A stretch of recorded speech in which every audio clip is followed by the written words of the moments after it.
April 1897, near Homan, Miller County. On the evening of April 20, 1897, in the rural woodlands near Homan, Arkansas, Captain Jim Hooton, an experienced railroad conductor, experienced an extraordinary event that would become one of the most compelling and detailed entries in the annals of the 1897 airship wave. This encounter, recounted in the Arkansas Gazette, featured a grounded metallic craft, a mysterious pilot, and a moment of communication that blurred the line between fact and folklore. Over a century later, the incident still captures public fascination, shedding light on community belief, journalistic responsibility, and our collective yearning to understand the unknown. The witness and his account. Captain Jim Hooton was no fringe character in the Arkansas backcountry. A respected railroad conductor, he possessed a keen sense of observation and a commitment to accuracy. That evening, Hooton was traversing the wilderness near Homan when he discovered something even more unexpected than mechanical tracks: a grounded airship, nestled in a clearing and radiating faint luminous energy. According to his own detailed sketch later published in the Arkansas Gazette, the craft bore the shape of a cigar or cylinder, tapering at both ends. Metallic panels were visible on its surface, and supporting fins or stabilizers jutted out in symmetrical fashion. What set the account apart, however, was Hooton's claim of having encountered a pilot. Reportedly, a single individual sporting smoked glasses disembarked from the craft. Unable to speak English, the man communicated through hand gestures and pantomime. The two men exchanged gestures. Hooton offered a handshake, and the stranger seemingly reciprocated before returning to the airship and taking off. Hooton's professionalism during the incident, and the fact that he documented his encounter through a sketch, imbues the report with credibility. He did not claim supernatural phenomena or futuristic gadgetry. He provided a measured, observational narrative, rich with detail and seemingly free of sensational exaggeration. His integrity as a railroad man gave weight to the story. Community response and broader effects. News of the encounter spread swiftly. The Arkansas Gazette carried the report at a time when sensational stories of airships gleaming in the night sky and piloted by otherworldly beings were appearing across rural America. In some places, these reports sparked frenzied excitement. In others, ridicule. In Arkansas, the tone was somewhere in between. Locals were intrigued but cautious. Farmers and their families likely gathered after supper to discuss whether Captain Hooton's airship had crashed or landed nearby. Rural Arkansans were accustomed to mechanical innovations. Railroads, telegraph lines, and the whisperings of the automobile age had begun to seep into daily life. While some dismissed it as a trick of light or reflection, others were open to the possibility that more advanced human or alien technology had briefly touched their frontier. Rather than igniting mass hysteria, the report likely fostered curiosity. People may have scoured the woods the next day, hoping to find remains of the craft. Children may have reenacted it at the schoolhouse. Pilgrims, both scientists and amateur loggers, might have trodden the area, seeking scraps of metal or conversation with Captain Hooton himself. In the wider 19th century sense, the incident contributed to a growing sense that unexplained aerial phenomena could not be dismissed as myth or rumor. Notable individuals in the Homan incident. Chief among the figures linked to the Homan sighting is Captain Jim Hooton himself. As a man of reliability charged with ensuring train schedules and the safety of cargo, his word held weight. Even decades later, researchers singled out his name as a pillar of credibility during the 1897 airship wave. The mysterious pilot, meanwhile, remains unnamed and enigmatic. His refusal or inability to speak, his visual appearance obscured by smoked glasses, and his calm, almost formal conduct only deepened the mystique. He wasn't depicted as avian or alien. Rather mysterious, but human-like, an echo of our own image. The Arkansas Gazette also plays a notable role.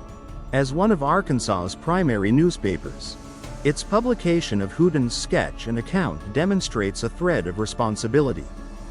They did not sensationalize. They simply relayed a strange tale. In many ways, They set a precedent for community reporting, showing how newspapers could responsibly handle UFO-like reports without inciting panic. The incident's cultural and legacy impact.